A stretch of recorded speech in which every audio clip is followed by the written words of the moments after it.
Welcome to a new edition of the Neon Jazz interview series with jazz tenor saxophonist and conductor David Angel and tubist and composer Jim Self. We caught up with them to talk about their stellar collaboration on the 2021 triple CD Out on the Coast.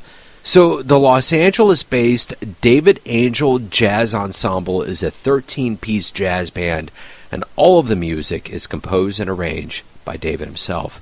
Their style is described as Gil Evans meets J.S.Bach. It is swing and Latin music reminiscent of the 60s West Coast jazz scene with impressionistic classic elements. David and Jim get into this project, the modern COVID-19 world, and much more, and this is definitely a project you should pick up. Enjoy. I will tell you this right now. I get a lot of CDs in the mail, which, as a side note, the beauty of this pandemic is that I've not seen a lot slow down in the world of jazz. I've seen some things ramp up. I've seen some things slow down. But the fact that I feel still like the world is rotating the way it was prior to March 2020 is refreshing. A. B, I got to say, when I put this disc in, it felt like the first time I listened to Kinda Blue, and the sounds that were coming out of this, the cool jazz feeling, the entire tightness and resonance and eloquence of this recording blew me away. I don't know that I've heard anything that sonically hit me like this in a long, long time. So first and foremost, congratulations on this project, and thank you for the sound. If you're speaking to me, I'm very touched by what you said. The band has not had listeners for many, many years, so it's a shock to me personally to have someone listen to the music and comment on it. So I hope you understand that. I do, yeah. And I'm a jazz lover. In fact, I had a memory come up on my phone from this time last year. 1 year ago was the last time I went to a live show, and it was Bill Frisell at our local art gallery, the Nelson Atkins. So I understand that sentiment, and I only understand it from being somebody that's been in the crowd, so I can't imagine somebody that's on stage that's had this long of an absence. Let me just ask you this.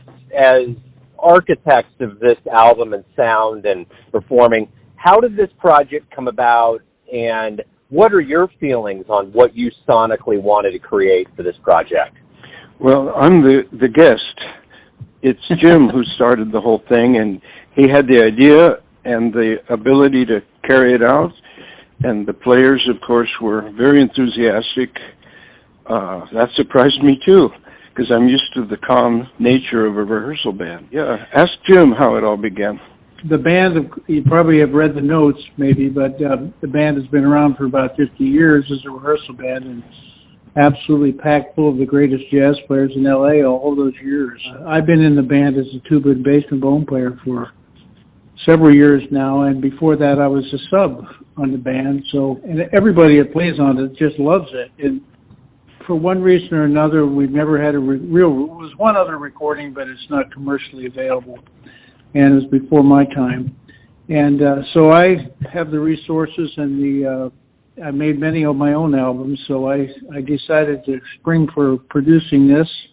Everybody was, like you said, enthusiastic, and it turned into a triple CD, which is a great cross-section of David's music. Hundreds of charts, of course, he has, but this is sort of the plan. And well, luckily, we got it done right before the pandemic. Well, and I guess that's the lucky thing about all of this. There's so many instances that I hear about how things got completed before, and you could go into post-production. But my question about this recording is that, when Miles did, kind of the birth of the cool, and there was that cool jazz sentiment that was going through it, you're talking about the finest players on the West Coast. How much of that cool jazz sound and refinement was a part of this process? And are you even cognizant that that's a part of this as the architects of this sound? Those elements are very powerful within me. Birth of the Cool, the Jack Montrose arrangements for his sextet, and of course Mulligan, and that world is still my world, and I'm very selective.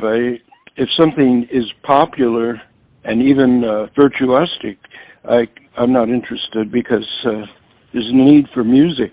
And you can tell by the players in the band how musical they are. They're not just studio players. They're very soulful guys, and all the solos are so great. But the style of the Out on the Coast is a conscious thing, whereas the rest of the music is more or less stream of conscious thinking. So the architecture of the music is either within the style, which we have several pieces like that are in the West Coast style, and the other one is without consciousness of the style, based on, really, my experience as a composer. You develop a vocabulary and a language, and then it works for you, and then when you have your own thing to write, you get to rise above that a little, and that's one of the beauties of a kind of a mastery, is what happens to you after you master the basics.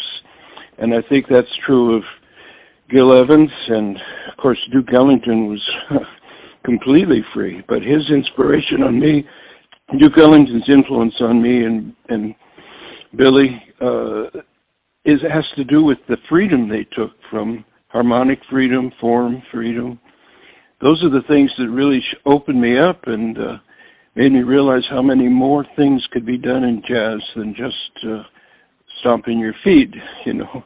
And that was the whole point of the past in the music. That's beautiful. You know, and as you mentioned, you know, being from Kansas City, you know, one of the backdrops of like Charlie Parker's sound and Count Basie and that Kansas City sound that really roared back on 18 and Vine back in the day, there was blues in it and there was a swing, and it was because, you know, the blues were just such a part of the Kansas City, St. Louis area. And, you know, people were dancing all the time. And it's the backdrop of jazz, or, you know, of the jazz at the time. But that's the thing that I always find intriguing about the cool jazz. If I had to pick a genre that moves me the most, that just is the reason why I love jazz the way I do, it's cool jazz. It just has that. And you explained it in a way that I've never heard before, which is so refreshing, because that's the way I feel it washes over my brain. There's no expectations, but it takes me to that next level because it just feels so right.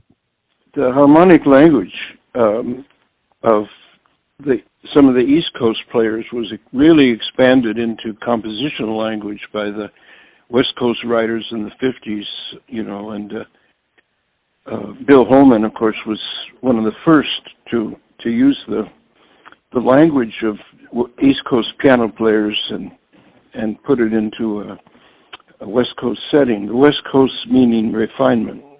That's the basic difference. There's a different kind of refinement on the East Coast than the West Coast. The West Coast plays like Lester Young, and East Coast plays like John Coltrane. Joe, David is what I would call a pure musician, more than anybody else I know in my life. He's so into what he does and writes. I think it's evident, and you'll hear the classical influence of Debussy and so on in the album and the thing, but with swing and jazz. So that's just my comment on what he just said. Well, and I think, too, the thing that's different about Los Angeles versus, you know, and this is just somebody that's covering jazz versus other areas, is that you hear, you know, when it comes to like New Orleans and Kansas City, there's very a defined kind of way they approach things, and New York almost does too. But LA, because of the studios and Hollywood and just the way that things happen there, my question to you is this: what is it about that sound of musicians in Los Angeles that's so unique and different from the rest of the country as far as you're concerned? Well, I think, like I said, the influence of Lester Young on trumpet players and sax players and trombone players, but there's also players like Bill Perkins, who was in the band for, I don't know, maybe 12, 15 years, and his sound was based on the muscles in the face were created by playing a trumpet. He didn't play the trumpet out. He only played it to practice, to build his muscles. And those strong muscles, which were also in Bob Cooper, Art Pepper, they allowed the player to play with the force of the air between the tongue and the reed, as opposed to harder hitting of the reed. And that's the difference between a West Coast and East Coast style. Now, that doesn't mean they live there. That's just a stylistic name, West and East. They could live anywhere. Since one of the tapestries of what's going on in the world right now, and it's been brought up, and it's inescapable because it's gone on a year, is COVID-19. Do you remember what your last gig was, your last live moment before the world shut down? No, I can't think of it. I remember playing at a place called Typhoon with the band. That was a couple of years ago, and we had a great concert there. But, yeah, that was the last one. Now Typhoon is closed. Because of COVID? No, it closed before. They built a shopping center there. I gotcha. You know, that's L.A. for you. Yeah. So, Jim, do you remember yours? Well, I'm a classical musician, too, as well as studio work. And I played over 1,500 movies, but I don't do a whole lot of that anymore. The last movie I did was Star Wars 9 with John Williams, though. Okay. And that's a year and a half ago now, and almost, right before 2019, I think, in the fall. But anyway, I do play in orchestras and things like that, and I was playing some of that right before the March thing happened. Yeah, symphony and opera. So, what do you miss the most about that old world of ours that's hopefully going to come back at some point? What is it that you're yearning to get back to? People, humans. Mm-hmm. Being with people. You know, making music is no fun by yourself. I mean, it's a little bit of fun, but it's not as much fun as with other people, and sharing. And one of David's band, you know, the guys have been playing in his band for free forever, you know, because we love it, and we want to do what we love. You know, all of the different sections of America have different things going on. I mean, I've probably heard more about L.A. than I even have New York, and that's been kind of big epicenters of this pandemic and this virus. And I know things are starting to wake up here in Kansas City. You know, April 1st is opening day for baseball. We're going to have a 25% capacity. We're starting to feel and hear things are opening up, and kind of there's an exhale that's starting. What are you seeing as far as like the music community and things getting back to some semblance of like humans interacting with music? How do you see that happening where you're at? Well, I'll tell you that my experience, because I'm out there actively playing normally. I play in the Pacific Symphony. We actually had some recording of brass pieces recently, which is going to be on stream tonight, actually, for the patrons. But I play in 4 orchestras. The Hollywood Bowl Orchestra has already canceled the summer again, second summer. And the Los Angeles Philharmonic sponsors that and runs it, and they lost $80 million last year. They're going to lose $80 million again this summer. So I don't know whether we'll have work in September or not in the opera or in the symphonies. There's a little bit of studio work going on. I'm not doing it really, but guys are recording from home with Pro Tools, things like that. But it's not very much, I'll tell you. When we do return, when everybody does get back into the audience and you're back on stage, what do you hope we realize about this long absence away from live music? What do you hope we take from this and hold on to? Well, I'll tell you that in my case, I don't think this is a wasted year. And I teach at USC, and we have master classes, and our students are frustrated that they can't be on campus all year, and since last March, really. But they are creating so much cool stuff. They're improvising, they're composing, they're making videos. I think they're going to look back as this being a very positive year in their life, even though it was quite a shock. But in my own case, producing David's wonderful triple CD has been taken pretty much the whole year to do all the hard work for it, and but it's a labor of love every second of it. And so I will look back at this last year as a positive thing. How about you, David? I've become a very good gardener. I know every plant by name and condition. So that's how I am. I warm up every day writing music. I start the day with, well, it's not important, but I start the day with Bach, usually, sometimes Ravel or Debussy or even Wagner, Tristan, you know. I start the day reading music so that it's in my head. And then while I'm gardening, I'm kind of listening to it as though I was on the radio. And this is how my morning works. And then the rest of the time, I work on a book that I'm writing, and I don't want to finish it, but I am. It's a book I've looked for in every library where I've been all over the world, and I can't find it, so I'm writing it. And that's how I spent the year. What was the greatest thing about working together? You know, the working relationship you two have and the output that you put out there. What was the most enjoyable part of being able to collaborate? Well, let me tell you that I'm a tuba player. I do play tuba and bass trombone on David's band, but tuba players don't get to play in jazz bands very often. Now, they did for Gil Evans and others back east, but not in a solo way like David gives me space for. He really knows how to write for the instrument, and so that's what turns me on to play. I love to play jazz. I got many of my own albums, but it's something real special about going in there and doing it live with those other great players.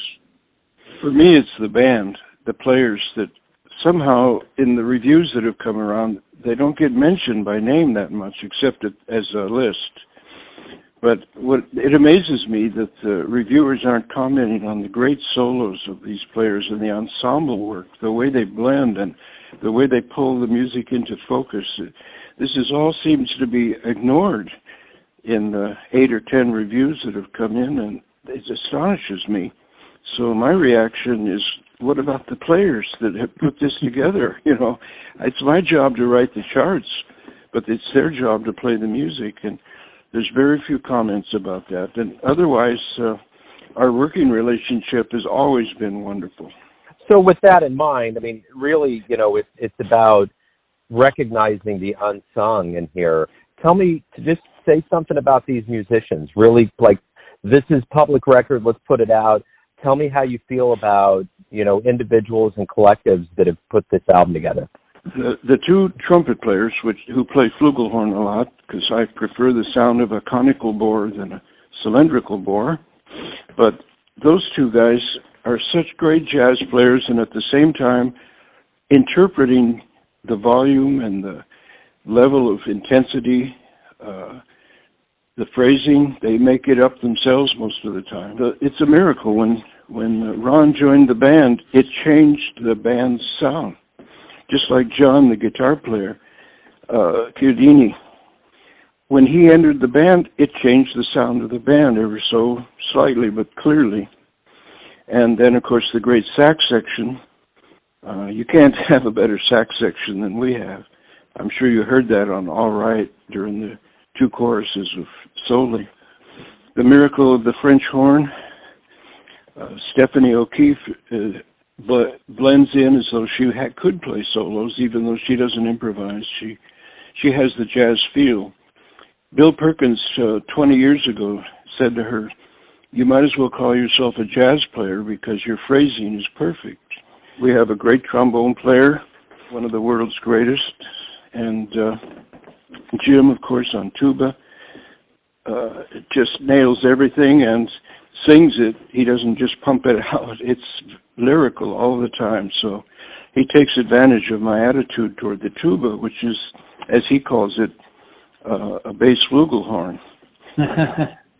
And, the rhythm section, you can't ask for what they did. You have to have it or you don't have it. They listen to the charts and find their way as though they were written, all their parts were written out. It's incredible. And, the whole setup, the whole group is, as someone once said, you can't join this band unless you're an introvert. And of course, that's just about meaning sympathetic. I want to comment about my feelings there, too, if you don't mind. Sure. playing in the band is, the soloists are so great. Ron Stout on flugelhorn, I turn around and when he's soloing, I get lost sometimes and don't forget to come back in a rehearsal because I'm so enamored at his solos and Scott next to me and just about everybody. And the other thing I want to comment on, David is very picky about tone and sound. There's no overplaying in this. It's not like a big band. It's not shouting kind of loud, super high trumpet playing and stuff like that. Everybody is blending very much like chamber music. And he insists on that. The other thing you'll probably notice if you listen carefully, he likes the backgrounds he writes to be an integral part of the solo. In other words, he wanted them balanced equally. To me, that changed the whole nature of the album when we mixed it that way. So I hope you'll hear that in David's writing. He's a gentle man, and he wants gentle musicians, and I think he's got them. When somebody buys or downloads this album and takes it all in, what do you want them to feel when they're done? How do you want this to make the listener feel? I'll tell you, this is a question that I've had before, and I can't really quite find the words for it, but the direction of my feeling is toward letting each piece evolve by itself and kind of know what's happening as it goes along. My reaction to some of the old friends I've had who listen, they say you can't hear it the first time because you don't know which piece you're in. It changes tempo or mood so quickly that you feel like you've already jumped to the next tune. But if you listen to it 2 or 3 times, you see that it's in movements or episodes. So I guess that's what I would like people to notice. And of course, the ultimate notice is that they love it, but that could be because of a lot of things. Primarily, in my head, the band, the performance. As I told the band, the performance elevated the charts. Well, what I would like to hear, what people say is one of the reviews said that if there's one CD you buy this year, it's this one. And you almost said the same thing too, Joe. But I know it's a little bit of an old-timey style of stuff, but it's so relevant and so musical and so beautiful that I want people to be moved by it, I guess. I like, as a tuba player, I like my albums I want people to feel the music, feel the tuba. I think that's what I want David's music to reach people that way in a very visceral way. I'd like to make one more comment, if you don't mind. I've been a teacher of composition for probably 30 years or more, and so I deal a lot with young people, and they're mostly there for the classical training, but they all seem to have an interest in jazz. And what I'm thinking is if young people could escape the technology and the computerized sounds called computer music, which is a misnomer, and if they could avoid the intensity of overlapping obligations, we could reestablish a real musical environment through these young people who instinctively would love to hear music that touches them, but are guided away from it. And the reason I know this is not opinion. I've seen these young people who want to feel something, but they're guided by trends and magazines and radio shows and things on the computer and influenced by the schools who have adopted computers for the money. And I see these young people yearning to hear music somewhat like what I wrote, just something to feel. It doesn't have to be startling, and it doesn't have to always be new, because what's new now will be old soon enough. Nothing can get old faster than technology. But anyways, to summarize it, I think young people could establish a way of hearing and playing that's calmer and more musical, more touching, and there are plenty of precedents for that. Gentlemen, thank you for taking a minute out for Neon Jazz. Again, I love the album. I can't wait to profile it on the show. Wonderful. Thank you so much for liking the music and wanting to share it with the rest of the world. Thanks for listening and tuning in to another Neon Jazz interview. We give you a bit of insight into the finest cats in Los Angeles, Kansas City, and spots all over the world, giving fans all that jazz. And thanks to both David and Jim for their time, music, and story. If you want to hear more interviews, go to Famous Interviews with Joe Domino in the iTunes Store. Visit neonjazz at youtube.com, and for everything Neon Jazz all the time, go to the neonjazz.blogspot.com. Until next time, enjoy the jazz, my friends.